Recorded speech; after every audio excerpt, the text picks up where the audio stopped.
कोई मम्मी आज ही बोल रही थी, फादर सब लोग अपना अपना मोबाइल लेकर रूम में बैठ जाते, हम चिल्लाते चिल्लाते थक जाते, कुछ फर्क नहीं पड़ता है फादर। मोबाइल से इतना प्यार करता है बच्चा लोग, मोबाइल छीनने से धमकी देता है, मर जाने का बात बोलता है। हालेलुया, यीशु की स्तुति हो, यीशु की आराधना हो। हम लोग कुछ दिन पहले छत्तीसगढ़ में एक साधना के लिए गए थे। छत्तीसगढ़ में वो साधना के लिए गए थे, यूथ के लिए था, युवक युवतियों के लिए, यूथ के लिए साधना था। उसमें साधना के तीसरा दिन में एक बेटी ने अपना शेयरिंग किया, वो मेरे को एकदम झटका लगा सुन कर के। मैं आपके साथ इसलिए वो बांटना चाहता हूँ क्योंकि आपके घर में, आपके जीवन में भी ये सब आप डेली आपको महसूस आप कर रहे हैं, अनुभव कर रहे हैं, इसलिए उसमें थोड़ा सा प्रकाश डालना चाहता हूँ। उसने कहा कि एक दिन वो अपने घर में बैठ कर के मोबाइल में देख रही थी, तो उनके बड़ा पापा आई। बड़ा पापा आ कर के उससे बोला, काम मत करना, मोबाइल में देखते रहो, काम वगैरह नहीं करना, मोबाइल देखते रहो, ऐसा बोला। तो उसने जवाब दिया, बोला तो काम तो मैं करती हूँ, उसके बाद तो मोबाइल देखती हूँ। क्या बोला? काम करने के बाद तो, हाँ, काम करने के बाद फिर क्या करना, मोबाइल देखना का तो जायज़ है, मतलब नॉर्मल है कि काम पूरा हो गया, अब तो मोबाइल देख सकती हूँ। तो फिर उसने गुस्सा किया, तो वह खाना बनाए नहीं, खाना तो मम्मी बनाएंगे बोली, बाकी सारा काम पूरा किया बोल करके फिर से वो जवाब दिया, फिर मोबाइल देख रही। तो बड़ा पापा को बहुत गुस्सा आया। बड़ा पापा को और भी कुछ कुछ जवाब दे रहे थे, उसने मोबाइल उठा के पटक दिया। खैर मोबाइल तो उसने ही दिया था उसको, ये शायद सोचा होगा मैंने ही मोबाइल देख करके इसको डुबा दिया, मोबाइल उठा के जमीन में पटक दिया। इतना हिम्मत तो आपके पास नहीं होगा, वो गांव में हो रहा है इसलिए तो गांव वाले को थोड़ा ज़्यादा हिम्मत होता है। वो मोबाइल का कितना दाम है वो नहीं देखा है, वो मोबाइल उठा के पटक दी, मोबाइल बर्बाद हो गया। तो इसका भी गुस्सा माने बहुत ज़्यादा हो गया, तुम तो मेरा पापा नहीं है, तुमको इतना औकात क्या है, बड़े पापा को जवाब दे रहे। और लड़ाई बहुत ज़्यादा ही हो गया। ये पढ़ाई के लिए चली गई हॉस्टल, उस समय कुछ पैसा दिया, वो भी नहीं लिया गुस्सा से। उसके बाद क्या हुआ, बड़ा पापा का डेथ हो गया। तभी वापस घर आई तो कब्र में भी जाने के लिए वो मना कर रही थी, कब्र नहीं जा रही थी। और साधना में अभी 2 दिन बैठी, वचन सब सुन रही थी, तब उनको पछतावा हुआ। बड़ा पापा को मोबाइल तोड़ दिया, उसको क्षमा कर पाई। मैंने सोचा भाई ये तो मनुष्य का हृदय मोबाइल से इतना प्यार करता है। बच्चा लोग मोबाइल छीनने से धमकी देता है, मर जाने का बात बोलता है। मोबाइल के द्वारा मनुष्य का हृदय कितना स्वार्थी हो गया है। स्वार्थी मतलब संत पापा इसके बारे में बोलता है, स्वार्थ में ऐसा डूबा हुआ है कि दूसरे के साथ क्या हो रहा है दूसरे की ओर देखने तक का साहस नहीं रहता है। स्वार्थ में ऐसा बंधा हुआ है, स्वार्थ में ऐसा जकड़ा हुआ है कि अपना ही समझ में आता है, दूसरे का दुख, दूसरे का सोच, दूसरे का कुछ भी नहीं समझ आ रहा है। मतलब आज मोबाइल क्या हो गया, स्वार्थ का एक पुतला, यह स्वार्थ का एक प्रतीक हो गया, स्वार्थ का एक मूर्ति हो गया है। स्वार्थ में जीना है तो मोबाइल में व्यस्त हो जाए। आखिर वो मोबाइल उसको बड़ा पापा ही दिया था, लेकिन उसको याद नहीं है, वो भूल गई। वो दिया तो क्या है, तोड़ने का थोड़ी है। क्या मिला है, कहां से मिला है, क्यों दिया है, मालूम नहीं, भूल गया। अब उसी में वो डूबा हुआ है, स्वार्थ में, सेल्फ सेंटर्ड लाइफ हो गया है। वैसे ही अनेक लोगों का जीवन है। बच्चे लोग विशेष रूप से वो मोबाइल उनको कोरोना के समय में क्या के लिए दिया था? क्या के लिए? क्या के लिए? पढ़ाई के लिए, अच्छा पढ़ाई के लिए एक साधन उनको मिला था, कोरोना के समय में उनके हाथ में मिला। अब उन लोग बोलते हैं नहीं, उसी में मैसेज आता है, उसी में। हाँ, मम्मी पापा सोचते अरे उसी में मैसेज आता हो तो उसको मत छूना है, उसी से आने दो। मतलब मम्मी पापा को मोबाइल से इतना गुस्सा आते हैं, अपना मोबाइल से नहीं, बच्चे का मोबाइल से गुस्सा आता है। कभी तोड़ने का सोचता है, सपना देखता है कि उसको कैसे भी पानी में डाल दूंगा या नष्ट कर दूंगा, लेकिन उसमें तो पढ़ाई का फिर बाकी तो उसी में फंसा हुआ है। बच्चा बोलता है इसी के बिना तो पढ़ाई अच्छे से नहीं होगा। हालेलुया, जोर से बोलिए हालेलुया। यीशु की स्तुति हो, यीशु की आराधना हो। हालेलुया। अच्छा, आखिर वो लड़की जो इतना गुस्सा रखा था, वो बड़ा पापा मरने के बाद भी गुस्सा खत्म नहीं हुआ था, उसका दिल कैसे पिघल गया। मैं सोचता हूँ मुझे उसी से खुशी है। नहीं, मोबाइल इतना कठोर बना दिया था, लेकिन वो दिल भी तो कैसे पिघल गया। और वो बोल रही थी बहुत खुशी और शांति मिली है मुझे। 2-3 साल से मुझे कोई ज़्यादा खुशी नहीं था, लेकिन वो बड़ी खुशी और शांति मिली है, फिर से मिल गया उसको। हालेलुया। समय 3 दिन में वो अपने जीवन का मूल्य जो यीशु उनको दिया है, वो प्यार, आत्मसमर्पण का वो प्यार जो अपने खुशी, अपने स्वार्थ नहीं खोजता है, कभी नहीं खोजा, एक पल भर भी अपने खुशी का खोज नहीं किया है, अपने स्वार्थ का खोज नहीं किया है। ऐसा प्यार करने वाला यीशु का प्यार के बारे में सुन करके उसका अनुभव मिसा बलिदान के द्वारा, संस्कार के द्वारा उसने महसूस किया। अपने जीवन में उसने उसका मुलाकात किया।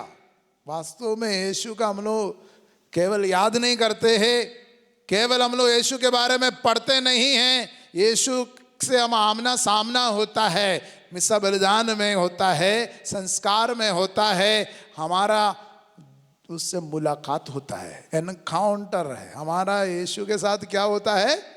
क्या होता है? एनकाउंटर मतलब केवल गोली चलाने वाली चीज़ नहीं है। एनकाउंटर कुछ लोग सोच रहे कोई धमकी देने के बोलता है आपका एनकाउंटर करा दूंगा। सुने आप, धमकी में लोग बोलते हैं एनकाउंटर करा देंगे। आपका एनकाउंटर यीशु से होना है। मुलाकात मतलब मुलाकात यीशु से, वो संस्कार में होता है। और उससे जब यीशु से उनका मुलाकात हुआ, वो क्षमा कर दिया अपने बड़े पापा को, और मोबाइल तोड़ने का जो गुस्सा है उनके अंदर से चला गया। क्रोध में जकड़ा हुआ था, इतना गुस्सा, मर जाने के बाद तो पिघल जाना चाहिए था। अब पहले ज़माने में होता तो थोड़ा पिघल, अभी का गुस्सा है। और कोरोना जैसा है, कितना भी दवाई खाते हैं तो माने ख़त्म ही नहीं होता है, मतलब बुखार तो छोड़ता ही नहीं है। हालेलुया। पहले ज़माने में का बुखार कैसे था? हाँ, 2 गोली खाने से बुखार तो भाग जाता था। अभी का कैसा है? 2 गोली खाने से कुछ नहीं होता है। हालेलुया। अभी का लोगों का गुस्सा भी थोड़ा ऐसा ही हो गया कि बच्चे लोगों के अंदर का गुस्सा थोड़ा जटिल हो गया है, थोड़ा ज़्यादा हो गया है, ऐसा कठोर हो गया है कि पिघलता नहीं है। हालेलुया। जोर से बोलिए हालेलुया। यीशु की स्तुति हो, यीशु की आराधना हो। हालेलुया। मैं आज विशेष रूप से आपको वचन का परिचय कराना चाहता हूँ। ये वचन बहुत बहुत महत्वपूर्ण है और मुझे लगता है कि घर परिवार में उसको लिख करके रखना है, आपको कहीं दीवार में उसको लिख करके रखना है। और लिख करके रखना काफ़ी नहीं है, उसको बोलना है। बोलना काफ़ी नहीं है, उसका अर्थ समझाना है। ये क्या रहस्य है जो यीशु ने जीवन के बारे में हमें बताया है। जीवन को सुंदर बनाने के लिए, सुदृढ़ बनाने के लिए और दूसरे के जीवन को भी सुंदर बनाने के लिए यीशु ने एक रहस्य हमें बताया। वो चारों सुसमाचार में बराबर यीशु ने इसके विषय में बोला। वो वचन आपको मैं उसका परिचय कराना चाहता हूँ। वचन मार्कुस का सुसमाचार अध्याय 8 पद संख्या 35। आप पढ़ सकते हैं कोई? 8:35 पेज नंबर कितना है? कितना है? उससे पहले वाला आप 35 नहीं 34 को पढ़िए। 34। हाँ, ये वचन आप लोगों ने बराबर सुना होगा, ध्यान भी दिया होगा। 34 में कि ऐसा लिखा, जो मेरा अनुसरण करना चाहता है जो वो आत्म त्याग करे और प्रतिदिन क्रूस उठाकर मेरे पीछे हो ले। 35 को पढ़िए, उसमें और भी कुछ बातें लिखा हुआ है, पढ़िए। हाँ, इसका अर्थ आपको समझ में आया है कि नहीं? जो क्योंकि यीशु ने बोला आत्म त्याग करो, क्रूस उठाओ, उसका कारण क्या है? आपका जीवन सुंदर सुदृढ़, आपका जीवन आपका जीवन वो फलदायी बनने के लिए एक रहस्य है। आपका जीवन को सुंदर बनाने के लिए, सुदृढ़ बनाने के लिए और आपका जीवन में खुशी छलकने के लिए अंदर से आपको क्या करना पड़ेगा? जो अपना जीवन को सुरक्षित रखना चाहता है वो क्या करेगा? वो क्या करेगा? जोर से बोलिए ना, वो क्या करेगा? ये तो बहुत बड़ा प्रॉब्लम है। क्या बोल रहे हैं यीशु? जो अपना जीवन सुरक्षित रखना चाहता है उसे खो देगा। मतलब सुरक्षित रखना नहीं है, रखना नहीं है, नहीं है। आप ही बताइए ना, आप बाइबल पढ़ रहे हैं ना, तो आपको समझना है। आप कैसे समझ रहे हैं इसको? जो अपना जीवन सुरक्षित रखना चाहता है उसे खो देगा।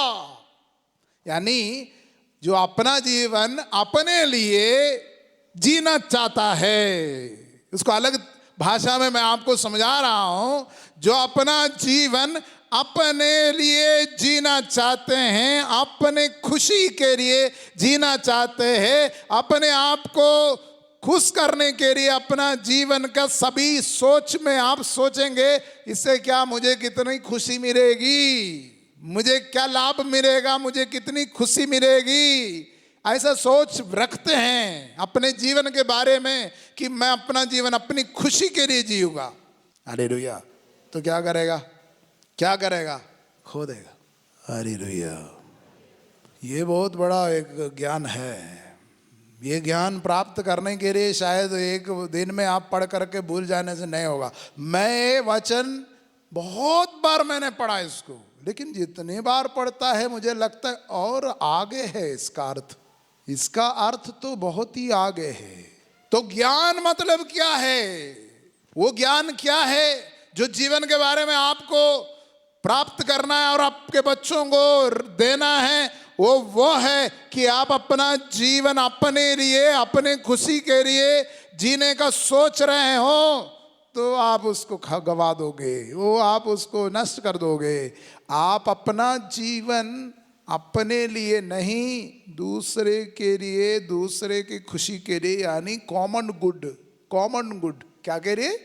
कॉमन गुड बोलता है उसको। पापा फ्रांसिस उसको बोलता है, इसको बोल कॉमन गुड के लिए, सबकी भलाई के लिए। हालेलुया। क्या करना है? हमारा जीवन सबकी भलाई के लिए जिएंगे तो आप उसको बचा देंगे, बचाएंगे, प्रसर्व करेंगे। Hallelujah, hallelujah. यीशु की स्तुति हो। मैंने कल स्कूल में जाकर के बच्चों से पूछा, कल ही था, स्कूल में बच्चों से पूछा कि आप लोग क्यों पढ़ाई करते हैं? आप लोग स्कूल में बराबर रोज इस ठंड में सुबह जाग करके क्यों क्लास में बैठते हैं? कोई खुशी मिल रही है? ठंड में, बारिश में, धूप में बराबर बैठे रहो, अच्छा खुशी मिल रही है उनको, बहुत खुशी हो रही है। सब बच्चे को बहुत एक्साइटेड है। कोई कोई बच्चा तो थक करके सो रहा है, फिर भी बैठा हुआ है। हालेलुया। ये बच्चे लोग क्या कह रही है? पढ़ाई कर रहे हैं। तो कोई बोलता है नौकरी करने के लिए। नौकरी क्यों करोगे? नौकरी करेगा तो अच्छा घर बनाएगा, हालेलुया, अच्छी गाड़ी खरीदेंगे। तो मम्मी पापा भी उनको बोलता है तुमको नौकरी मिलेगा नहीं, नौकरी मिलेगा नहीं, सरकारी नौकरी नहीं मिलेगा, अच्छी नौकरी नहीं मिलेगा, पैसा नहीं रहेगा, तुम खुश नहीं, तुम अपने खुशी के लिए पढ़ाई नहीं कर रहे हो बेटा। ये हम आपको धीरे धीरे उनको समझाना है। उनको जो ज्ञान देना है, उनके बुद्धि का विकास होता है, उनके विचार जैसे जैसे आगे बढ़ता है, उनको एक बात जो दीवार में चिपकाया रखा है उसको समझाना है। तुम अपना जीवन अपने लिए नहीं जी रहे हो, तुम अपना जीवन अपने लिए नहीं जी रहे हो, तुम सबों की भलाई के लिए तुम्हें ज्ञान प्राप्त कर रहे हो। तुम सबों की भलाई करने के लिए तुमको ज्ञान चाहिए।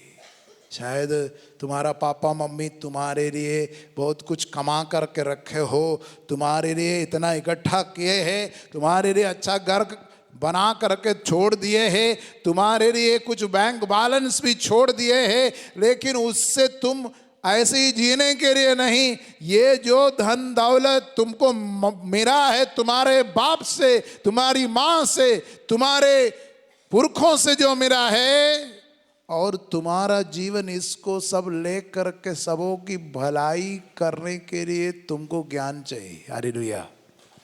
राष्ट्र का निर्माण के लिए तुमको ज्ञान जरूरी है। Hallelujah, hallelujah. जिनके पास अधिक है उनको अधिक ज्ञान चाहिए। Hallelujah, hallelujah. यीशु की स्तुति हो, यीशु की आराधना हो। बाइबल में बहुत ही सुंदर वचन हम लोग बाइबल में पढ़ते हैं। वो वचन बहुत बार हम लोग गाए हैं। वो वचन मेरे हृदय में हमेशा रहता है। मुझे मालूम है वो बाइबल में कहाँ लिखा है। हम लोग उसको गाना बना करके गुनगुनाते गाते। मैं तो सबों के बाद जागा, अंगूर तोड़ने वालों के पीछे अंगूर तोड़ता हूँ। प्रभु की कृपा से मैंने भी अपना अंगूर कुंड भर दिया है। ये वचन प्रवक्ता ग्रंथ में, एक बार हम लोग इस पर ध्यान देंगे, इसमें क्या लिखा हुआ है। बहुत बड़ा रहस्य, जीवन का रहस्य प्रवक्ता ग्रंथ में लिखा हुआ है। उसमें ऐसा लिखा हुआ, मैं तो सबों के बाद जागा। इसके विषय में प्रवक्ता ग्रंथ अध्याय 33 में, अध्याय 33 पद संख्या 16 में आपको ये भी वचन आप बराबर याद करने का है। ये वचन को नया विधान के रहस्यों से बहुत ही बड़ा रिश्ता है। हम लोग एक बार इसको पढ़ते हैं। दाहिने हाथ ऊपर उठाकर मेरे पीछे दोहराइए। मैं तो सबों के बाद जागा और अंगूर तोड़ने वालों के पीछे अंगूर बटोरता हूं, किंतु प्रभु के आशीर्वाद से मैं आगे बढ़ा और दूसरों की तरह मैंने अपना अंगूर कुंड भर दिया। यह समझो कि मैंने अपने लिए ही नहीं बल्कि उन सबों के लिए परिश्रम किया जो शिक्षा की खोज में लगे रहते हैं। हालेलुया। हाथों को नीचा करिए। ये जो ज्ञान जो इनको मिला बहुत बाद में मिला, वो कहता है मैं तो सबके बाद में जागा। हाँ, अंगूर तोड़ने वाले लोगों के पीछे था मैं। अंगूर तोड़ने वाले लोग हैं जो आगे आगे अंगूर बटोर करके जाता है, पीछे जाने वाला जो एक है वो तो नीचे जो गिरा हुआ उसको उठाता है। हालेलुया। जैसे खेत काटने के लिए कुछ लोग हैं और जो बीनने के लिए कुछ लोग हैं पीछे, मतलब ये थोड़ा पिछड़ गया था। वो बोला मैं तो सबके बाद में जागा, तोड़ने वालों के पीछे था, लेकिन मैं भी कृपा से, प्रभु के कृपा से मैं भी अपना अंगूर कुंड भर दिया। लेकिन मैंने एक क्यों परिश्रम किया?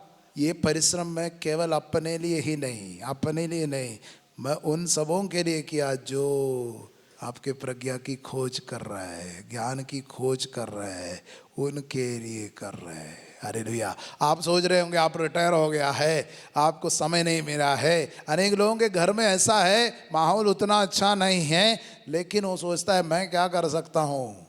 ऐसा सोच में उन लोग बैठे हुए हैं, मैं क्या कर सकता हूँ, बच्चा तो नहीं सुधर रहा है, जितना भी डांटेगा नहीं जा रहा है, सुन नहीं रहा है, बात नहीं मान रहा है, मेरे से तो कुछ होगा नहीं, ऐसे सोच के उन लोग अभी भी सोया हुआ है। भाई आप जाग जाइए, लेट में भी क्यों ना हो।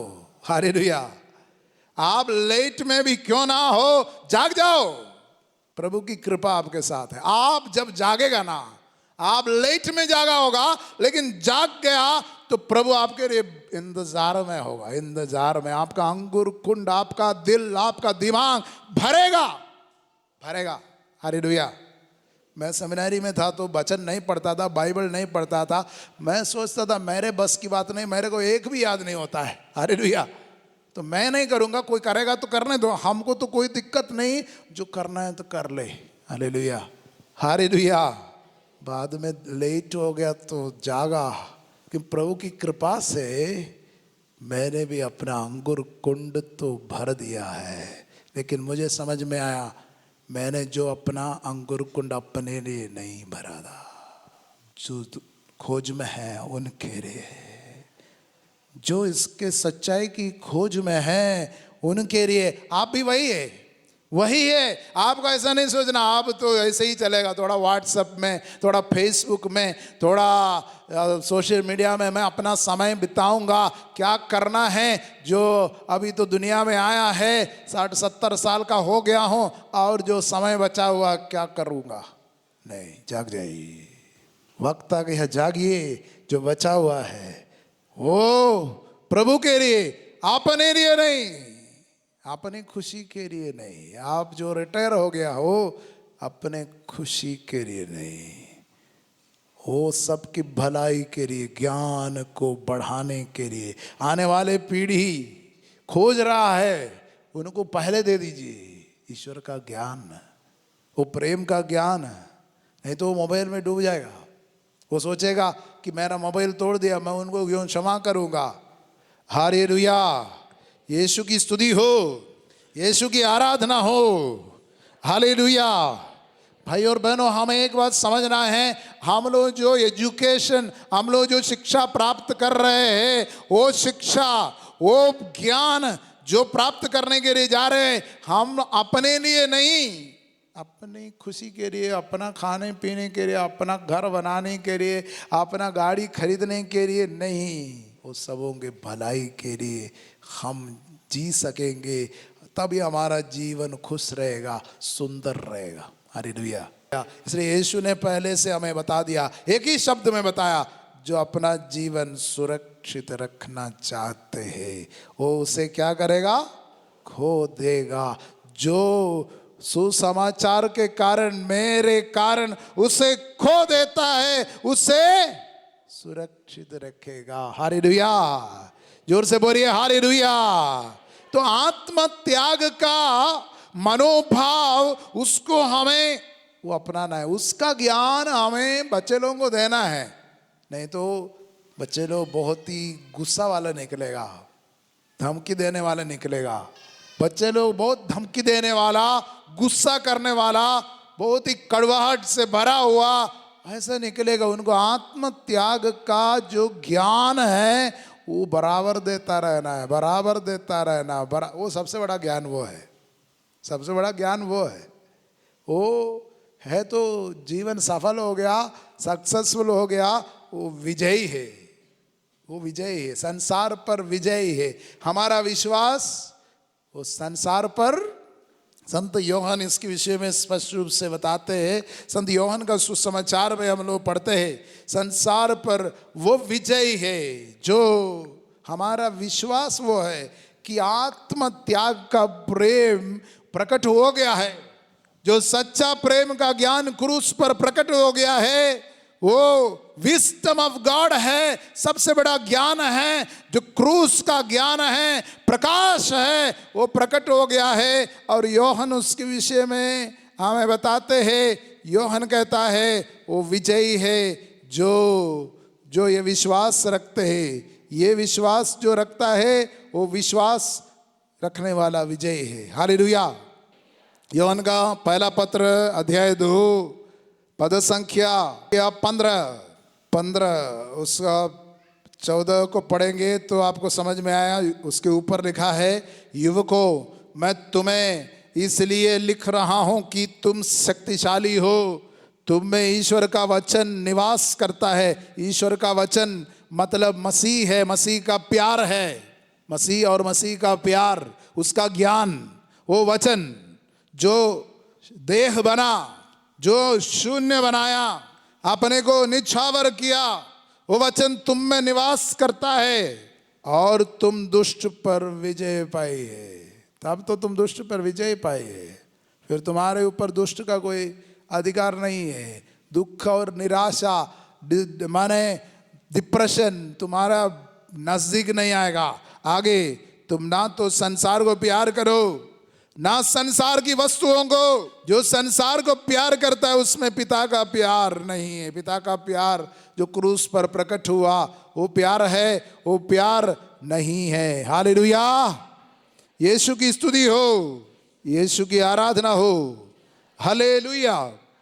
तो हम लोग ये योहन का पत्र ऐसे पढ़ते जाएंगे तो जहाँ जहाँ योहन कहता है हमारा विश्वास, संसार पर विजयी कौन है, अध्याय 5:5 में लिखा है संसार पर विजयी कौन है, केवल वही जो विश्वास करता है कि ईसा ईश्वर के पुत्र है, ईश्वर का पुत्र है। ये विश्वास करता है ईसा मसीह जो क्रूस पर मर गया है, जो ईश्वर का पुत्र मनुष्य बन करके अपने को शून्य बना करके क्रूस पर मर गया, अपना जीवन अपने लिए नहीं जिया है, वो ईश्वर का पुत्र ऐसा किया है, वो जानता है, वो विश्वास करता है, उसको अपनाया है, वो विजयी है।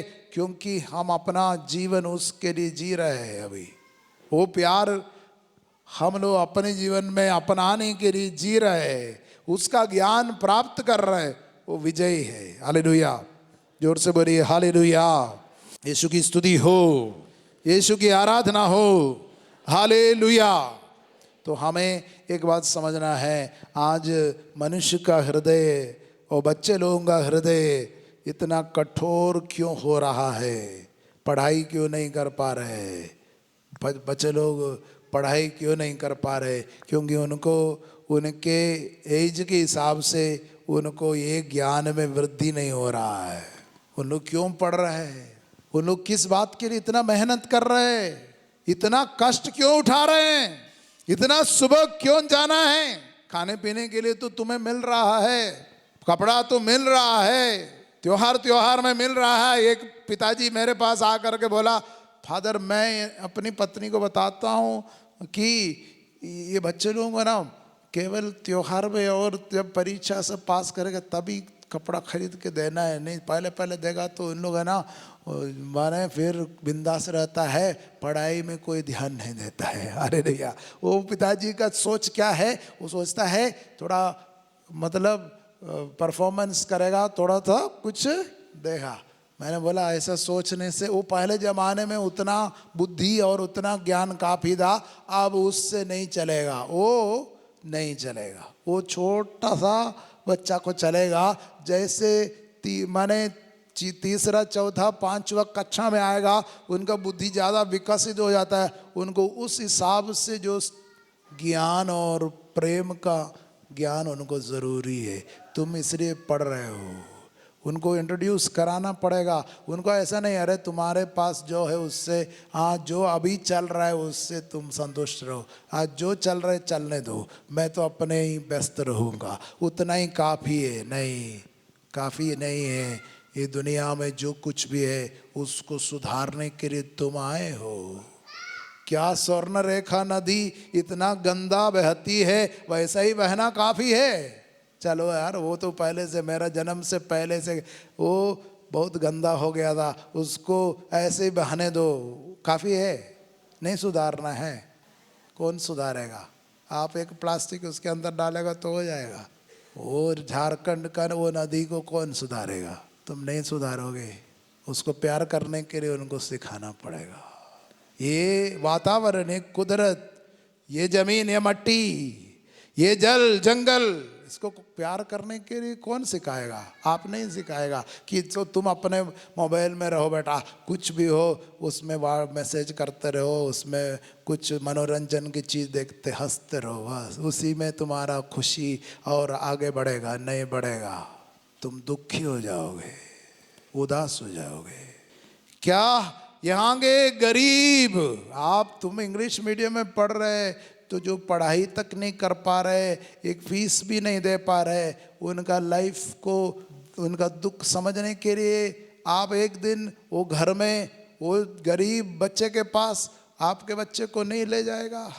उनका दुख समझने के लिए इनको समर्थ नहीं बनाएगा?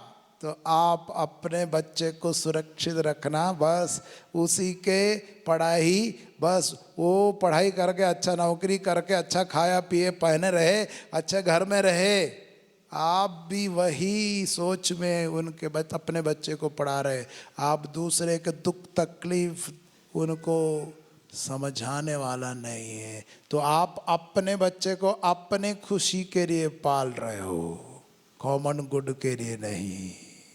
आपके अंदर भी वो क्रूस से ज्योति, वो प्रकाश, प्रेम का जो सौंदर्य आपको आकर्षित नहीं कर रहे। नहीं, मेरे बच्चे को मैं दूसरे का दुख तकलीफ समझाने वाला, समझने वाला, उसके लिए कार्य करने वाला, एक एक्स्ट्रा एनर्जी उनके जीवन में आएगा।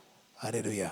अगर आप सोचिए आज तक वो अपने ही सोच में, नहीं मैं इतना मेहनत करता हूं मेरा नौकरी नहीं लग रहा है, या मेरे बच्चे को अच्छा नंबर नहीं आ रहा है, बस उसी में ही अच्छा पढ़ाई करो और नंबर लेके आओ, बस नहीं, आपको सारी बातों को उनको समझाना, उनका दुनिया बड़ा करना है। उनका दुनिया बड़ा करना काफी नहीं, वो वर्चुअल वर्ल्ड से एक्चुअल वर्ल्ड में उसको ढकेलना है। हालेलुया। वर्चुअल वर्ल्ड मतलब क्या है? वर्चुअल वर्ल्ड मतलब क्या है? वर्चुअल वर्ल्ड मतलब मोबाइल का, मतलब ऑनलाइन का, मतलब चमकने वाला, केवल जो चीज चाहिए उसी को चुन सकता है, जो अच्छा लगता है उसको देख सकता है, जो अच्छा नहीं लगता है उसको डिलीट मार सकता है, जो अच्छा नहीं लगता उसको ब्लॉक कर सकता है। वैसा अपनी मर्जी जल्दी करने के लिए जो बहुत जल्दी ऑर्डर करेगा, बहुत जल्दी आ जाएगा, सब कुछ अपने पास आएगा, वो चीज से आपको उसको हकीकत की दुनिया में आपको ढकेलना है। हालेलुया, हालेलुया, यीशु की स्तुति हो। हाँ, दूसरों को दर्द समझना है, दूसरों की परेशानी समझना है, समस्याओं को उनको समझाना है, राजनीतिक बातों को समझाना है, वो सब चीज़ों में आपको उनको समझाना बहुत ज़रूरी है। क्योंकि इन जो अपना जीवन अपने लिए जिएगा वो उसे क्या करेगा? खो देगा। यीशु ने कहा है। हालेलुया। आप सीरियस है, आप इसके बारे में गंभीर है, आप निर्माण करने के लिए उनको, आपके बच्चे आप देखेंगे, आप चमत्कार देखेंगे, चमत्कार, वो चमत्कार करके दिखाएगा आपके आंखों के सामने, वो चमत्कार करके दिखाएगा, उनके अंदर नई स्फूर्ति आएगा। आपने यशायाह नबी का पुस्तक पढ़े हैं? यशायाह नबी का पुस्तक अध्याय 30 में हम लोग बहुत ही सुंदर वचन गाते हैं, लेकिन इसका अर्थ और गहरा है। यीशु के कहने से अगर हम जोड़ेंगे, यीशु के कहने के उस प्रकाश में हम लोग इसको देखेंगे। हाँ, 40 का 29 होगा, 40 का 29, 30 नहीं 40 है, सॉरी 40 है, 40। कौन सा है? जोर से बोलिए। 40, उसका 29। वह थके मांदे को बल देता और अशक्त को संभालता है। जवान भले ही थक कर चूर हो जाए और फिसल कर गिर पड़े, किंतु प्रभु पर भरोसा रखने वालों को नई स्फूर्ति मिलती रहती है। वे गरुड़ की तरह अपने पंख फैलाते हैं, वे दौड़ते रहते हैं किंतु थकते नहीं, वे आगे बढ़ते हैं पर शिथिल नहीं होते। शिथिल होता है जो स्वार्थ के लिए अपने लिए, अपने सुरक्षा के लिए, अपना जीवन अपनी खुशी के लिए जीने के लिए सोचता है, वो थक करके चूर हो जाएगा, वो डिप्रेशन के चपेट में आ जाएगा। क्योंकि वो आशा जो प्रभु पर भरोसा रखता है, वो नई स्फूर्ति उनके अंदर नहीं आएगा। यही यीशु ने कहा, जो अपना जीवन अपने लिए जिएगा तो खो देगा, पक्का उसको खो देगा। Hallelujah, hallelujah. ये मनोभाव हमारे अंदर कहीं ना कहीं, अपना जीवन अपनी खुशी के लिए जीऊंगा, अपनी मर्जी के लिए जीऊंगा, हमको थोड़ा खुश रहना है, कहीं ना कहीं हमको आकर्षित करता है। तुम थोड़ा खुश क्यों नहीं हो सकते हो, थोड़ा सा नशा क्यों नहीं करोगे, बच्चे हो तुम, अभी बच्चे हो तुम पढ़ाई कर रहे हो, कितना समय कितना बोरिंग लग रहा है ये पढ़ाई तुम कब से कर रहे हो, कितना बोरिंग लग रहा है। कोई तुमसे आकर के बोलेगा थोड़ा सा नशा करने से क्या होगा, थोड़ा अच्छा महसूस करोगे। हालेलुया। वो चीज़ हमको भी लगेगा, अरे यार इतना बोरिंग है, थोड़ा सा कर लेते हैं। वो मेरा फ्रेंड्स तो कर रहे हैं, उन लोग तो सिगरेट पी रहे, कितना स्टाइल में मार रहे, धुआं ऊपर फेंक रहा, वो सोच रहा है हम भी थोड़ा सा कर लेते हैं। हालेलुया। अपना खुशी ढूंढ रहा है, वो धीरे धीरे छोटा छोटे चीज़ों में अपना खुशी ढूंढ रहा है। Hallelujah, hallelujah. वो बच्चा नहीं सोच रहे, नहीं मेरा मम्मी पापा को खुश नहीं होगा, वहाँ पर उनको ऐसा सोचना है, सोचने का लाइन है। अब छोटा है, नहीं मम्मी को खुश करूँगा, पापा को खुश रखूँगा। उसके बाद नहीं, मम्मी पापा को केवल नहीं, दूसरे लोगों को भी खुश रखना है, दूसरे लोगों को भी चेहरे में, गरीबों को भी, गरीब के प्रति। संत पापा बोलता है, जब कोई जीवन स्वार्थ में जकड़ जाता है, वो गरीब के बारे में कभी नहीं सोचेगा। हालेलुया। गरीब के बारे में कोई जगह नहीं, गरीब के लिए कोई, दूसरे के लिए कोई जगह नहीं, गरीब के लिए कोई जगह नहीं।